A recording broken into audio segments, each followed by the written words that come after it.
আমরা রান্না করছি চটজলদি হেলদি খাবার, ডালিয়ার খিচুড়ি। হাতের সামনে যা যা পেয়েছি নিয়ে নিয়েছি। আরও কিছু দেওয়া যেত, কিন্তু ঘরে যেটুকু আছে সেটুকু দিয়েই আজকে আমরা করছি। প্রথমে নিয়ে নিয়েছি ডালিয়া, এখানে 1.5 কাপ মতো ডালিয়া আছে দুজনের রাতের খাবারের জন্য।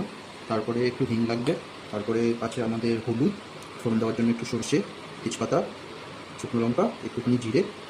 আর আমরা ঘিয়ে ভাজবো, পুরোটা ঘিয়ে না, একটুখানি ঘি দেবো, একটুখানি সাদা তেল দেবো, অল্প অল্প করে মিশিয়ে। আর সবজির ভেতরে আমরা রেখেছি, ঘরে ছিল গাজর, গাজরটাকে কুচিয়ে রেখেছি, হাফ মতো গাজর আছে এখানে। তারপরে একখানা পেঁয়াজ কুচিয়ে নেওয়া আছে, টমেটো আছে একটা ছোটো সাইজের, তারপরে দেখতে পাচ্ছেন দুটো কাঁচা লঙ্কা। আর একটা জিনিস খেয়াল করবেন, এখানে ধনে পাতাটা দুভাগে ভাগ করা। তার কারণ হচ্ছে এই যেই পোর্শনটায় আমাদের শুধুমাত্র পাতা আছে ওটা আমরা গার্নিশের জন্য দেবো, আর যেটা হচ্ছে ডান্টি, যেটা একটু শক্ত, ওটা আমরা কুক করবো। তেল আর ঘিটা গরম হয়ে গেছে, ধোয়া উঠছে। এবারে আমি এতে দিয়ে দেবো ফোড়নের জন্য তেজপাতা, শুকনো লঙ্কা। এটা একটুখানি তেলটা টেম্পার হয়ে গেলে,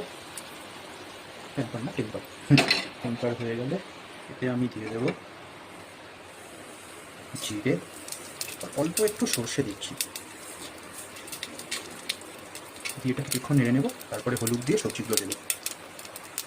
তো আমরা একটা নতুন ইনগ্রেডিয়েন্টস অ্যাড করেছি, সেটা হচ্ছে কারি পাতা। আমার বউয়ের আইডিয়া, কারি পাতা দেওয়া হচ্ছে।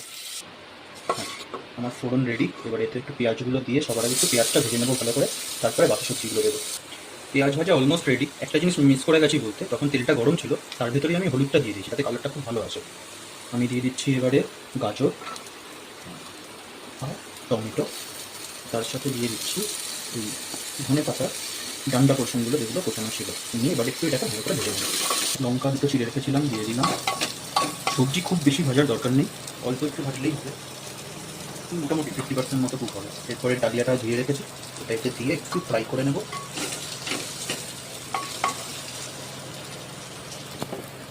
ডালিয়াটা একটু ফ্রাই হয়ে গেছে, এবারে দেবো এতে পরিমাণ মতো জল।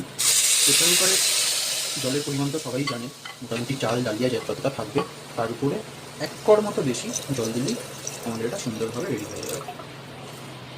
তো সব থেকে ইম্পর্টেন্ট, এখন আমরা নুন দিইনি, এবারে পরিমাণ মতো নুন দিয়ে নিচ্ছি।